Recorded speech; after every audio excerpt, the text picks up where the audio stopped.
There's a quiet panic that hits late at night. You're sitting at your desk. The room is silent. Your book is open. Again, you've been studying for hours, and yet something doesn't feel right. You know the words on the page, but you don't trust your memory. Now here's the uncomfortable question. What if the reason you're struggling isn't laziness, or intelligence, or motivation? What if it's the way you're studying that's actively working against you? Stay with me, because near the end of this video, I'll share the one mental shift that separates students who struggle forever from students who seem to win without burning out. And once you see it, you can't unsee it. Picture two students. One studies less than an hour a day, sleeps 8 hours, has a social life, and somehow stays in the top of their class. The other studies 4, 5, even 6 hours a day, sacrifices sleep, cancels plans, and still barely holds a decent grade. Most people assume the first student is smarter. They're not. They just understand something most students never learn, and I didn't learn it either, till I hit a breaking point. I remember the night everything changed. It was late. Coffee cups everywhere. Notes stacked neatly, color-coded, highlighted, rewritten. From the outside, it looked like discipline. From the inside, it felt like panic. I had spent the entire day studying, but if someone asked me to explain the material out loud, I couldn't. That's when it hit me. I wasn't learning. I was just staying busy. And that realization is where real progress begins. Here's the uncomfortable truth no one tells you. Most study habits don't fail because they're lazy. They fail because they feel productive while doing almost nothing for memory. This is what psychologists call the illusion of competence. Your brain mistakes familiarity for mastery. You reread a chapter. It feels easier the second time, so you assume you're learning. But what's actually happening is simple recognition, not recall. And recognition does not survive exams. In a moment, I'll show you the exact mechanism your brain uses to decide what to remember and what to delete. Once you understand this, your entire approach to studying changes. But first, we need to destroy one myth. School trains us to believe this. Study longer, put in more hours, grind. But your brain doesn't measure effort by time. It measures effort by retrieval difficulty. In other words, your brain strengthens memories when recalling feels slightly uncomfortable, not when things feel smooth. Here's a better way to think about studying. Learning equals time times retention. If you study for 4 hours but retain 10%, you didn't study for hours. You studied 24 minutes.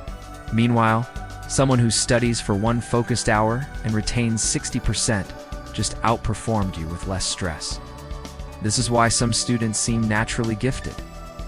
They're not gifted. They're just not wasting effort. Most students treat learning like consumption. Read more, watch more, highlight more. But memory is built backward. You don't remember by putting information in. You remember by pulling it out. This is called active recall. Every time you try to remember something without looking, your brain gets a signal. This matters. Keep this. Before you open your notes, ask yourself, what do I already remember? Write it down.